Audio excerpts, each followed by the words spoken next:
نئے سال پر کیا کرنا ہے؟ 2023 لگنے والا ہے، 2023 لگ گیا ہے، 2022 پورا ہوا، 2023 لگ گیا ہے۔ اس میں ہم کو کیا کرنا ہے؟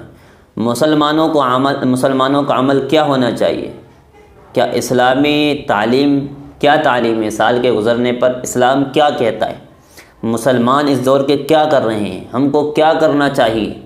یہ ساری باتیں انشاءاللہ آج ہم آپ کے سامنے رکھنے جا رہے ہیں۔ دیکھیں، سب سے بنیادی چیز تو یہ ہے کہ سال تو بے شک سال آئیں گے جائیں گے، انسان کی زندگی گزر رہی ہے، گزر جائے گی، اور ہر سال جاتا جا رہا ہے۔ انسان اپنی زندگی کے ہر سال پورے کر رہا ہے، یعنی یہ زندگی کے جو سال گزر رہے ہیں وہ واپس آنے والے نہیں، یہ سب کو معلوم ہے، ہر انسان کو معلوم ہے۔ اس میں کسی مذہب کا تعلق ہے، ہر انسان کو یہ معلوم ہے جو سال گزر گیا، جو گھڑی گھنٹہ گزر گیا ہے وہ آنے والا نہیں ہے۔ 2022 گزر گیا، 2022 کا بھی نہیں آئے گا۔ اسلام کیا حکم دیتا ہے سال گزرنے پر؟ اسلام کہتا ہے کہ پچھلی جو زندگی تمہارا سال گزرا ہے 2022 کا، اس میں محاسبہ کرو، حساب ہونا ہے، ہر ایک کو حساب دینا ہے، اللہ کے سامنے کھڑا ہونا ہے۔ اور مسلمانوں کا عقیدہ ہے، مسلمانوں کا عقیدہ ہے کہ مرنے کے بعد زندہ ہونا ہے، اللہ کے سامنے کھڑا ہونا۔ اس حساب کی تیاری کے لیے دنیا کے اندر ہم پہنچائے گئے، تو مسلمانوں کا تو یہ نظریہ ہونا چاہیے، یہ نظریہ نہیں ہونا چاہیے یہود اور نصارہ کی طرح کہ ان کی سال منانے میں، سال گرہ میں ہم بھی خوشی ہوں، نئے سال کے منانے میں ہم بھی خوش ہوں، بلکہ افسوس کرنا چاہیے میرا سال غفلت میں گزر گیا۔ محاسبہ کریں، ایک سال میں میں نے کتنی نیکی کمائی اور کتنے گناہ کیے ہیں، یہ محاسبہ کرنے کی ضرورت ہے۔ اسلام یہ سکھاتا ہے۔ دوسری بات یہ ہے کہ اسلامی سال نہیں ہے، اسلامی سال محرم سے شروع ہوتا ہے، محرم کے مہینے سے شروع ہوتا ہے۔ بہرحال یہ سال ہے، اسلامی سال تو کسی کو اللہ معاف فرمائے، بعض مسلمانوں کو تو پتہ ہی نہیں کہاں سے اسلامی سال شروع ہوتا ہے اور کب ختم ہو جاتا ہے، یہ بھی پتہ نہیں ہوتا۔ کون سا مہینہ اب چل رہا ہے یہ بھی پتہ نہیں ہے، کون سا مہینہ اب چل رہا ہے یہ بھی پتہ نہیں ہے۔ بات رمضان آ گیا، شب برات آ گئی، اور دوسرے جو رسم اور خرافات والے دن ہیں وہ یاد آ جاتے ہیں، اس کے علاوہ مسلمانوں کو تو پتہ نہیں ہے۔ تو اسلام کیا تعلیم دیتا ہے؟ اسلام منع کرتا ہے سال منانے سے، سال گرہ منانے سے اسلام منع کرتا ہے۔ یہ طریقہ یہود کا ہے، نصارہ کا طریقہ، یہود کا طریقہ ہے کہ وہ سال مناتے ہیں، سال مناتے، اور وہ یہود جن کے اوپر لعنت کی گئی ہے، اللہ نے لعنت کی ہے، جو اللہ کا بیٹا نعوذ باللہ کہتے ہیں کہ اللہ کا بیٹا ہے۔ وقالت الیہود عزیر ابن اللہ وقالت النصارى المسیح ابن اللہ، یہ اللہ کے بیٹے، یہود اور نصارہ اللہ کا بیٹا شامل کرتے ہیں کہ اللہ کا بیٹا ہے، عزیر ابن اللہ اور مسیح ابن اللہ۔ یہ یہود، ان کے طریقے پر آج ہم زندگی گزار رہے ہیں۔ یہود نے رات میں خوشیاں منائی، ہم نے بھی خوشیاں منائی، انہوں نے بھی گھر سجایا، ہم نے بھی گھر سجایا۔ یہ یہود کا طریقہ، اور نعوذ باللہ یہود کے عمل کو آپ دیکھو۔ ان کے یہاں ابھی میں ایک مفتی سعید پالنپوری رحمۃ اللہ علیہ، آپ نام جانتے ہوں گے، ان کا بیان سن رہا تھا۔ مفتی سعید پالنپوری رحمۃ اللہ علیہ کہتے ہیں بائبل جو کتاب ہے ان کی، اس میں لکھا ہوا ہے نعوذ باللہ، ایک گھناؤنی تاریخ مطلق ہے، سب نبیوں کے ساتھ ایسی گھناؤنی تاریخ انہوں نے منسوب کی ہے، اور ان کی اپنی کتابوں میں یہی بائبل ہے۔ آپ لوگ تو سب انگریزی پڑھے ہوئے ہیں، کبھی اتفاق سے بائبل مل جائے تو دیکھیو، پڑھیو مت، کیونکہ علم کے بغیر آدمی غلط چیزیں پڑھے تو گمراہ ہو جاتا ہے، بہت سی مطلب گمراہی کا اندیشہ ہوتا ہے۔ بائبل کھولو گے تو جو سب سے پہلی کتاب ہے کتاب پیدائش، اس کتاب پیدائش میں یہ قصہ کم بختوں نے لکھا ہے کہ ایک مرتبہ نوح علیہ السلام نے باغ لگایا انگور کا، اور بڑا شاندار ان کا باغ ہو، اور اس میں انگور آئے، اور پھر اس انگور کی حضرت نوح علیہ السلام نے وائن بنائی، شراب بنائی، اور پھر وہ وائن حضرت نے پی، شراب پی، اور شراب پی کر بے ہوش ہو گئے اور بالکل ننگے ہو گئے۔ یہ سب بائبل میں لکھا ہوا پہلی کتاب میں،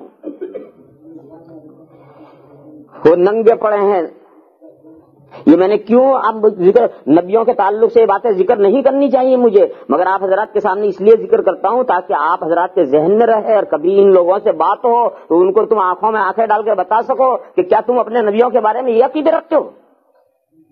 اس لیے میں آپ کے ذہن میں ڈالتا ہوں اور حوالے کے ساتھ دیتا ہوں تاکہ کسی موقع پر تمہیں کہنا ہو تو تم کہہ سکو۔ بائبل کی پہلی کتاب میں یہ قصہ ہے، کتاب پیدائش میں۔ پھر وہاں سے ایک لڑکا گزرا تو دیکھا ابا ننگے پڑے ہیں، تو اس نے نظر بچا لی اور وہ چپ چاپ چلا گیا۔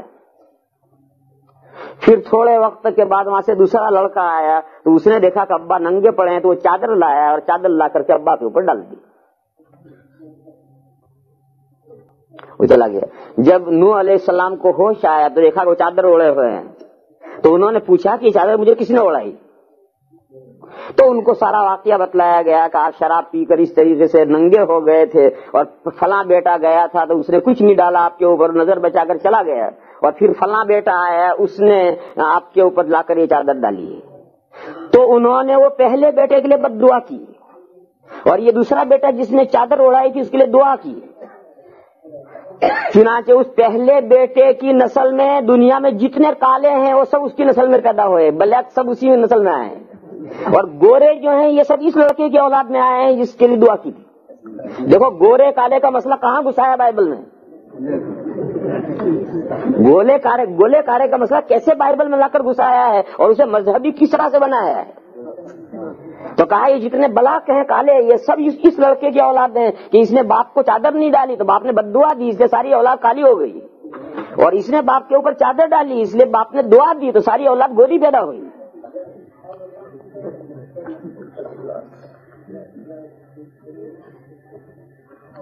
اسی بائبل کی پہلی ہی کتاب میں حضرت لوط علیہ السلام کا قصہ کم بختوں نے لکھا ہے، اللہ انہیں غارت کریں۔ کیا لکھا ہے کہ جب لوط علیہ السلام کی بستیاں الٹی اور وہ سب ختم ہو گئے اور لوط علیہ السلام اپنی فیملی کو لے کر چلے تو ان کی فیملی میں 2 لڑکیاں تھیں، ایک بیوی تھی اور ایک حضرت تھے۔ تو بیوی تو پیچھے عذاب میں پھنس گئی اور وہ عذاب میں مر گئی، اور حضرت اور 2 بیٹیاں یہ چلتے رہے، ایک پہاڑ میں ایک غار آئی، اس غار میں جا کر کے انہوں نے رہنا شروع کر دیا۔ اب باپ ہیں اور 2 بیٹیاں ہیں۔ چند دن کے بعد میں ان 2 بہنوں نے سوچا کہ دنیا میں سب انسان تو ختم ہو گئے۔ دیکھو کمبخت کیا لکھتے ہیں، ان 2 بہنوں نے آپس میں یہ سوچا کہ دنیا میں سب انسان تو ختم ہو گئے، اب ہمارا کام کیسے چلے؟ تو انہوں نے شراب تیار کی، اور شراب تیار کر کے ابا کو خوب پلائی، اور جب وہ بے خبر شراب پی کر ہو گئے تو ایک لڑکی نے ابا سے زنا کیا، اس سے حمل ٹھہرا، اس سے فلاں لڑکا پیدا ہوا، اس سے فلاں نسل چلی، سب بائبل میں پورا نام اور نسب اور پوری نسل بتائی۔ پھر چند دنوں کے بعد پھر دونوں بہنوں نے مشورہ کیا، پھر دوبارہ انہوں نے شراب تیار کی، پھر ابا کو پلائی، پھر بے ہوش ہو گئے ابا، تو دوسری بہن نے ابا سے زنا کیا، اس سے حمل ٹھہرا، اس سے فلاں لڑکا پیدا ہوا، اس سے فلاں نسل چلی۔ یہ سب بائبل میں لکھ رکھا ہے لوط علیہ السلام کے تعلق سے۔ اللہ تو قرآن کریم کا کرم ہے انسانیت پر کہ اللہ کے اچھے بندوں کی جو سیرتیں خراب کر دی گئی تھی ان پر سے آ کر قرآن نے پردے ہٹائے اور ان کی زندگیوں کو بے داغ بتلایا، ان کے سب چیزوں کو غلط بتلایا۔ قرآن کریم میں سورہ ہود میں ایک آیت پاک ہے، اس آیت پاک میں یہ مضمون بتایا گیا ہے کہ قرآن کریم میں نبیوں کے جو واقعات آئے ہیں وہ کیوں آئے ہیں۔ قرآن تو کوئی ہسٹری کی کتاب تو ہے نہیں، کوئی تاریخ کی کتاب تو ہے نہیں، پھر قرآن کریم میں نبیوں کے واقعات کیوں آئے ہیں؟ تو اس آیت کریمہ میں بتایا گیا ہے کہ 4 مقصد سے نبیوں کے واقعات آئے ہیں۔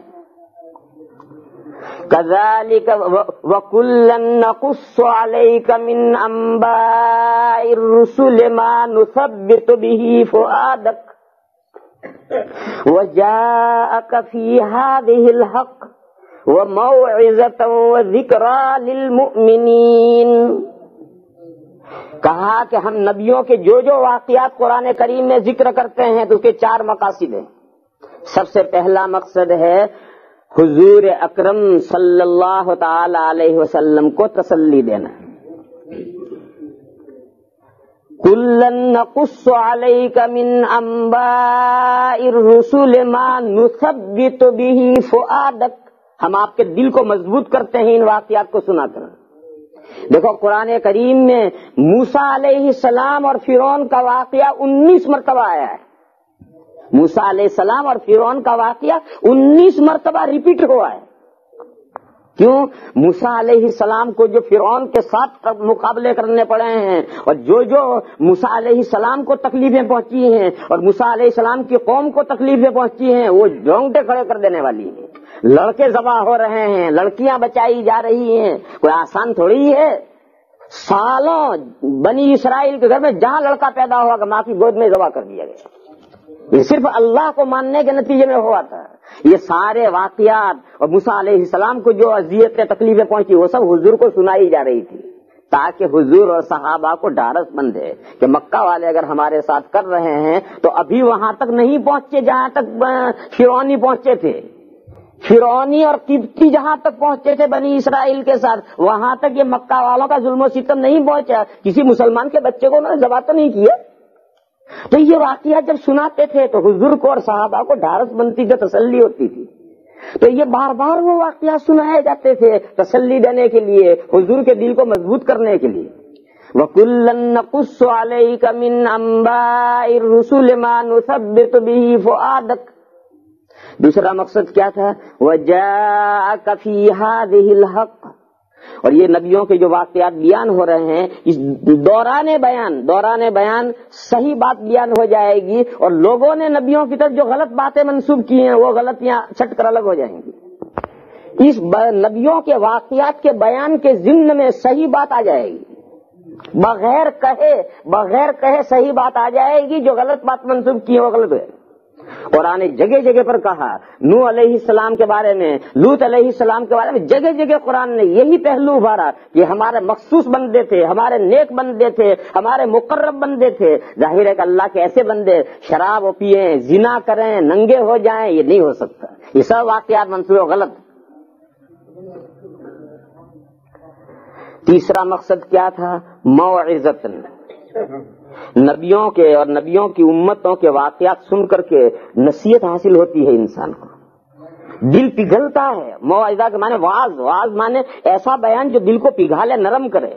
تو نبیوں کے اور ان کی امتوں کے واقعات سن کر کے ہم کو نصیحت حاصل ہوتی ہے، ہمارے دل پگھلتے ہیں۔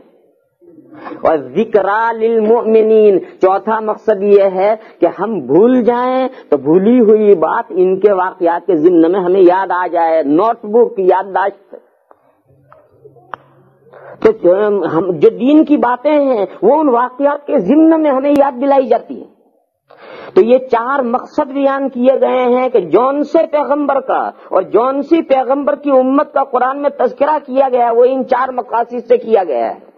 قرآن تاریخ کی اور ہسٹری کی کتاب نہیں ہے، یہ 4 مقاصد سامنے رکھ کر نبیوں کے واقعات ذکر کیے گئے۔ تو ایک مقصد یہ تھا کہ لوگوں نے نبیوں کی طرف جو غلط باتیں منسوب کیے ہیں ان کی قلعے کھولنا، اور ایک گھناؤنی تاریخ مطلق ہے، سب نبیوں کے ساتھ ایسی گھناؤنی تاریخ انہوں نے منسوب کی ہے، اور ان کی اپنی کتابوں میں سب کی حفاظت فرمائے۔ چلیے انشاءاللہ آج کے ویڈیو میں اتنا ہی، ملتے ہیں ضرور دعا کریے ہمارے لیے بھی، ہم بھی آپ کے لیے دعا کریں گے۔ جزاک اللہ خیر، السلام علیکم ورحمۃ اللہ۔